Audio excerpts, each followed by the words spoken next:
Hello guys, sa mapagmahal dyan, mga nagmamahal, may minamahal, saka may mga mamahalin pala, mga nasaktan. Ito na naman tayo, so pauwi ako. Kasama yung si Kuya Mugit. Hello Kuya. Hello. Gano'ng katagal sa Mugit? Ano pa lang po, 1 month. 1 month? Oo. Kumusta naman? Masaya naman Kuya? Okay naman po. Nag-enjoy naman po sa pagbibiyahe. Kaya naman, enjoy naman. Nag-enjoy naman siya. So magpapasko Kuya. Kamusta naman ang Pasko? Anong gusto mo regalo?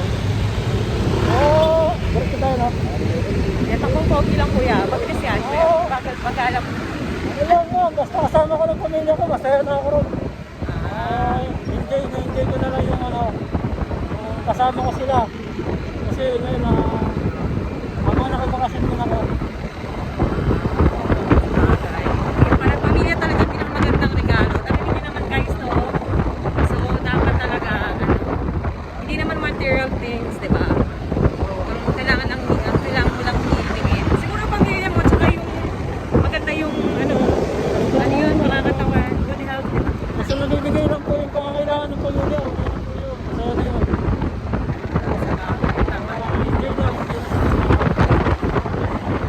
Okay.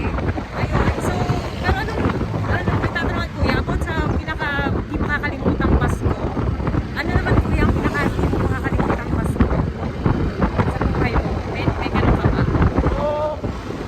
Sa akin kasi naman kasi ako, bali, ang trabaho ko talaga, ako, nagpabarka ako. So sa akin, hira lang po akong makapagpasko dito sa Pilipinas. Kaya pag nakapagpasko ako dito, kagaya ngayon, masaya na po ako doon dahil kasama ko yung pamilya ko. Hindi na ako mag-travel kasi ibang bansa Kuya. Ako bali, marami na po ako napuntang bansa kasi international po kasi yung barko na sinasakyan ko. Ano pinakamagandang bansa na puntahan mo Kuya? Pinakamaganda, actually marami pero siguro yung mga na lang, yung mga masasarap sa mga tao na yung mga tao ko na masasarap kasama sa ibang bansa kagaya na Japan, ganyan. Mga Japanese? Saka Japan. pinakamalinis na bansa. So sa Japan din pala ang ano niya, talagang malinis sa Japan. Pero Kuya, babalik ka pa, magpapato ka ba? Ako nga, bali, mga January na po ako, kapagpasok ko na itong December. Alas ko rin po ako. Diretso lang tayo. Ayun, magkano pala siya? So, parang ano lang to. So, alis ka rin pala. Bali, part-time ko lang po. Part-time lang pala niya. Ayan, kanan tayo dyan. Bali, part-time ko lang po ito habang naghihintay pa ng schedule. Actually, meron na eh. Kaya lang, nagpapamedyo na tayo. That's nice.